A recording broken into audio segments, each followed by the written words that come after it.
Alam mo yan yung sa prize pool ngayon ng Dota, nasa 1 billion pesos. Ano yung ano ibig sabihin ng prize? Prize pool yung parang pag pinaglalabanan Jackpot, nila. Jackpot.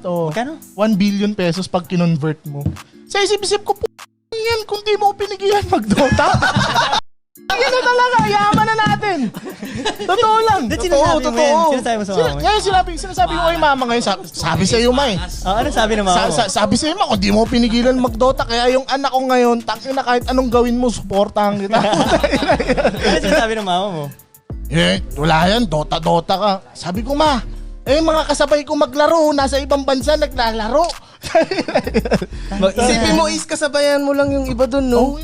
Kasi nandun na. Nandun na sila, kumikita na sila. Wala ka sana dito sa Sorrento Podcast, no? Last time na. Hindi mo siguro kami pinapansin, no? Alam mo! Siyempre, billionaire na siya, eh, no? Hoy, pag niyaya mo siya dito, magkano budget mo? Oo, gano'n.